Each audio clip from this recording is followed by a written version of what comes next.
됐다. 니 혼자 뭐라. 왜?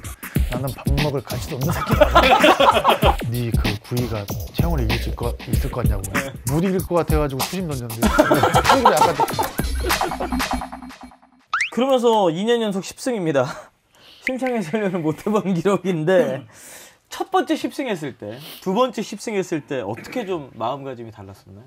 180이닝도 던져봤고 그때 한국 시리즈에서 뭐 준플레이오프, 플레이오프 계속 승을 계속 했었거든요. 1승, 2승. 한국 시리즈 1차전 선발 나가고 저는 개인적으로 가문의 영광이라고 생각하거든요. 그죠. 그 당시에 이제 김진욱 감독님이 리포트 말고 경원이를 1차전 선발로 던지겠다. 투수 입장에서는 가문의 영광이잖아요. 한국 시리즈 가보지도 못했는데 뭐 나는. 한국 시리즈 가을 야구에서 던진 적이 없는 분이에요. 한국 시리즈 1차전을 항상 TV로 보지. 그러다 보니까 한국 시리즈 3승하게 됐어요. 지금까지. 중간 2승, 선발 1승. 근데 12년에 146, 13년에 180이닝, 이닝이 갑자기 확 늘어난 거 아니에요? 뭐 12, 13년에 체력적으로 부담이 있거나 뭐 아프거나 이런 건 없었나요? 제 그때가 이제 슬럼프가 시작됐죠. 왜냐면은 그때 제가 선우 형 말을 좀 들었어야 되는데 선우 위원이요? 예, 선우 형이 저를 진짜 잘 챙겨주셨거든요. 선우 형이 저한테 이러더라고요. 경은아, 무조건 데미지 와. 이닝을 많이 던지면은 그 다음에 데미지가 와. 아, 예, 알겠습니다. 해놓고서 저는 나는 뭐 아픈 데도 없고 난 괜찮은데? 라는 생각을 했었어요.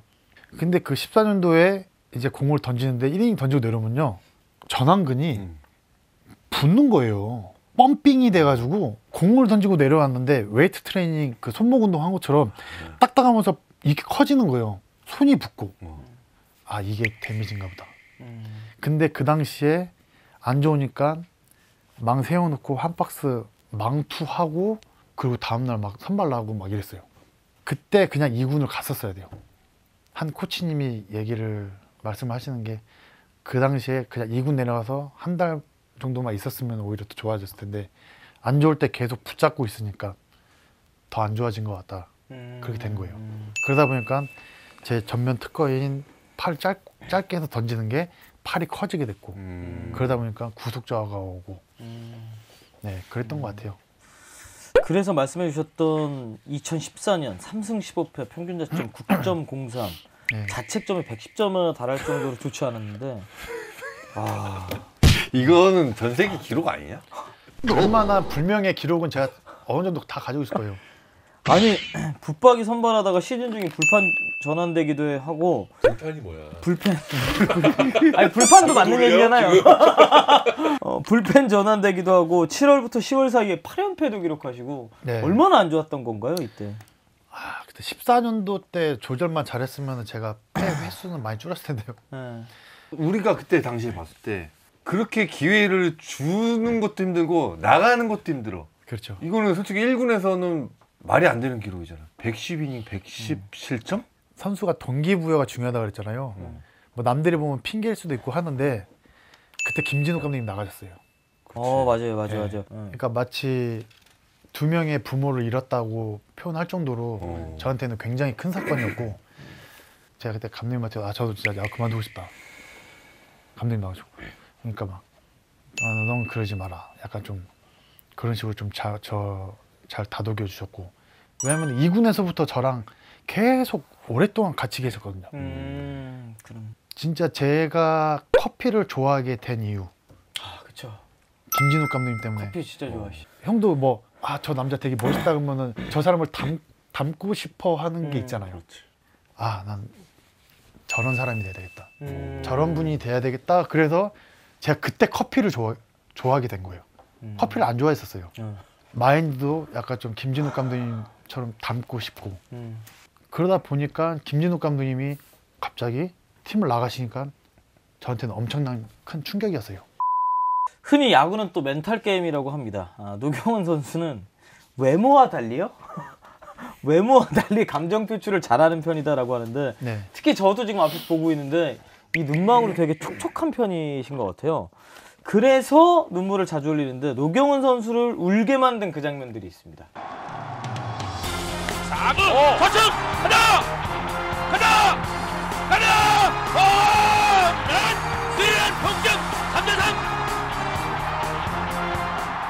저는 야구하다가 운 적은 없어요. 그래요? 이때 눈물 흘리지 않으셨었어요 이때? 아니요. 그냥 촉촉해진 것 뿐이었나요? 사람들이 뭐 제 눈이 슬퍼 보인다 뭐 하잖아요. 팬들이 그런 얘기를 많이 하는데 저는 진짜 운동 선수를 안 했어야 되는 성격 중에 하나예요. 장단점이 있어요. 한번 저는 뭘 파면요, 계속 꾸준히 하는 건 잘해요. 연습도 그러고 그런 건 아시잖아요. 꾸준히 하는 건 잘하는데 승부욕이 좀 저는 없어요. 나랑 비슷하네. 좀 낙천적인. 전병두를 보고 깨달은 게 병두는 밥도 안 먹어요. 저는 털리고 와도 밥 먹으러 가자 이러잖아요. 병두는 됐다, 네 혼자 뭐라. 왜? 나는 밥 먹을 가치도 없는 새끼다. 병두는 승부욕이 엄청 세네요. 걔는. 저는 그냥 팬은 안 먹었네. 나도 이래. 네. 진짜요? 나도. 그것도 비하인드 스토리인데 초반에 강판 당했어요. 화가 나죠. 그렇지. 화는 나는데 잠시일 뿐. 너무 죄송한 마음. 팀한테 미안하고 감독님, 코치님한테 미안하고 잠깐 누웠어요. 오늘도 이렇게 끝났구나. 오늘 하루가 이렇게 끝났구나. 이러다 잠들었어. 그리고 요때 2015년 6월 17일 요 경기도 한번 볼게요. 두산 대 삼성 경기 7대5로 앞선 9회 말 상황에서 마무리 나온 노경훈 선수가 3런 홈런을 허용했을 때 상황입니다. 이거는?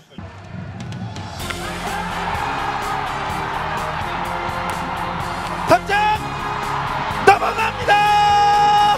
최영우의 끝내기 홈런.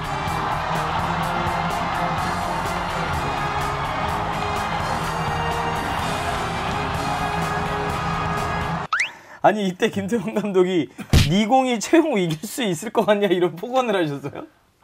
그때 지금은 그것도 좋은 추억이에요. 왜냐면 저는 김태형 감독님의 승부욕을 저는 알거든요. 그래서 저는 이제 이해해요. 이해하고 했는데 저 당시에는 이제 저도 이제 막 좀 미안해 죽겠는데 너무 그러니까 저도 좀 짜증 났었죠. 와. 버스에서 이제 다 내리고 경훈이 일로 와봐. 마무리 투수 또 이제 블론 세이브했다고 힘 실어주려고 그러나 보다. 예 하고 딱 했는데 야 거기서 직구를 던져? 예 그러기 그냥 뭐 속으로 했죠. 좀 직구 안 던지고 투심 던졌는데 이 그 구위가 최영우를 이길 수 있을 것 같냐고 그러더라고요. 그래서 속으로 생각했죠. 못 이길 것 같아가지고 투심 던졌는데 속으로 약간 좀 이길 수 있을 것 같았으면 저도 직구 던졌죠. 그러니까 항상 이렇게 좀 파이팅 강하게 해서 원래 사람마다 스타일이 있잖아요. 맞아요. 근데 저는 이제 나중에 이제 그거를 이제 깨닫고 지금은 이제 좋은 추억이에요. 자 그리고 2015년 한국 시리즈 4차전 두산과 삼성 경기에서 이 경기에서도 눈물 흘린 걸로 알았나요? 바깥쪽 스윙 삼진 환호하는 노경훈이 오늘 100% 그 이상을 보여주고 있습니다. 그때 저 폼을 이상훈 코치님이 만들어주신 거예요. 진짜? 이때 한국 시리즈 우승할 때요. 이상훈 코치님이 우승시킨 거예요. 진짜요? 네, 저는 그렇게 생각해요. 제 개인적으로. 2주만 코치님 믿고 따라와 볼래? 그러더라고요. 무조건 따라가겠습니다. 그러고 나서 코치님하고 피칭을 하면서 저 때 저 폼을 만든 거예요. 제가 완전히 진짜 진흙탕 속에 있을 때 저를 건져주신 분이에요. 전 지금도 연락드리고 지금도 잘 지내고 있지만 저 때 4차전을 이기게끔 해주신 분은 이상훈 코치님이에요. 그리고 그 다음 해 2016년 5월입니다. 노경은이 은퇴를 결심했다라는 소식이 전해집니다. 부진 끝에 엔트리가 말소되자 이튿날 은퇴하겠다는 뜻을 구단에 전했다고 알려져 있는데 이때 상황에 대해서 좀 설명을 해주시겠어요? 그 당시 이제 한영도 코치님이 저한테 이제 오신 거예요. 와인드롭으로 좀 폼을 바꿨으면 좋겠다. 감독님이 좀 이렇게 생각을 하신다고. 와일드하게. 내일 모레가 선발인데 폼을 형이 투수 입장에서는 이해돼요? 말이 안 되지. 말이 안 되는 말이 거죠. 안 되지.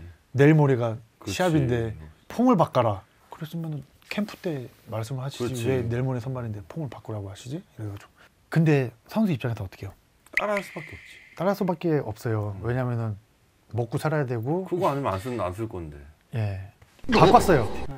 와인드롭을 이렇게 하고 막 이렇게 던진 폼을 던졌는데 언밸런스가 난 거예요. 의미 없어. 공이 직구가 141km 나는 거예요. 털렸어요. 그래가지고 이제 잠실 가서 이제 아휴 딱 보니까 또 중간으로 가겠구만. 패전체를 가든 뭐 하든 다시 준비 잘하자. 저는 이 어떤 보직에 대해서는 전혀 저는 상관이 없어요. 왜냐면 전 구단에서 던져 그러면 던지고 그런 걸 좋아하기 때문에 아 이제 중간 가서 다시 열심히 하자 하고 웨이트를 막 하고 있는데 이제 코치님이 부르는 거예요. 권명철 코치님이. 현아 나 한번 갔다 오라고. 아 이건 진짜 너무 하신 거 아니냐. 시킨 대로 저는 했으면은 그거에 대해서 뭐 보상은 아니지만 그래도 책임은 져야지. 예, 책임은 주셔야 되는 거 아니냐. 그렇게 된 거예요. 그 얘기가. 근데 그게 이제 김태형 감독님은 지금 와서 말씀드리는데 이제 고참이고 하는데 바로 뭐 내려가고 뭐 하는 게 보기가 안 좋으니까 고참 대우를 해주시려고 2군에 내려가서 좀만 쉬다 다시 올라오라고 했던 건데 서로 의견차가 있잖아요. 그 당시에 이제 서로 화가 나면 그때 저는 그렇게 받아들였죠. 그렇게 받아들여서 야구 그만두라는 소리 같으니까 그만두겠습니다. 그래가지고 내일 뭐 깔끔하게 정장 차리고 와서 이미탈테스 쓰고 가겠습니다. 그때 코치님이 저를 집에 권명철 코치님한테도 항상 고맙게 생각하거든요. 저는요. 그때 권명철 코치 못 가게 막았어요. 계속. 아니야 다시 생각해봐. 그거 아니야. 아 코치님 아닙니다. 그때 제가 한 진짜 막 느낌상으로 한 2시간 잡혔었던 것 같아요. 둘이 진짜 비슷하다. 비슷하지. 둘이 진짜 비슷하다. 그렇게 한 달 동안의 시간이 지나고 5월 31일 롯데 고원준과 트레이드가 됐습니다. 네. 어찌됐건 간에 13년의 세월을 두산에서 보냈고 롯데로 떠났는데 롯데의 첫인상 그때 느낌은 어땠었나요? 아 롯데는 진짜 그때 훈이가 저한테 딱 오더니 딱 한마디 하더라고요. 형님 여기 아들은 서울 애들이랑 틀립니다. 잘할 겁니다. 그런데 애들이 예의가 너무 바른 거예요. 약간 좀 동네가 틀린 거예요. 분위기가. 네. 너무 좋았어요. 좋았고 왜냐면은 모든 새로운 환경이 처음엔 설레잖아요. 아, 그럼. 네. 부산 그 사는 그 지역이 너무 좋았어요. 어딜 가면은 다 20-30분 아니에요. 다 주변에 살고. 그러니까 서울은 지금 강남에 저녁 먹자고 가는 저번에 화나서 차 돌릴 뻔했거든요. 2시간 2분 걸렸어요. 이 얘기 진짜 송승준 선수, 장원삼 선수 이런 네. 사람 너무 많이 들었어요. 맞죠? 못 산다고. 네, 못 살아요. 못 살겠다고. 저는 가뜩이나 김포에서 강남 나가는데 2시간? 2시간. 와 2시간 2분 걸려 친구한테 화 한 번 낸 적 있어요. 대전 가는 다음부터는 여의도 중간에서 만나. 네. 이적 첫해 19경기에서 3승 10패, 2017년에 9경기 무승 2패. 노경, 은총 모두가 사라졌습니다. 근데 또 2018년에는 33경기 나서서 9승 6패, 평균 자책점 4.08. 아, 이 퐁당퐁당이 좀 심했습니다. 예, 제가 좀 생각이 좀 그랬던 것 같아요. 마인드가 그때 제가 이제 다시 정신 차리고 다시 일어설 수 있는 건 야구밖에 없다라고 생각을 했기 때문에 폼을 그때 이제 바꾸기 시작했어요. 9위를 버렸어요. 진짜 8색 쪽 한번 돼보자. 그렇게 해서 했던 게 결과가 그때 9승 몇 패 했을 때가 그 결과를 이뤄낸 거예요. 그래가지고 이제 그렇게 됐는데 그게 또 잘 안 됐죠. 그래도 죽을만 하면 살아나고 약간 좀비 스타일이냐? 친구들이 잡초라 그래요. 아, 해운대 잡초라고. 그게 이기는 거야.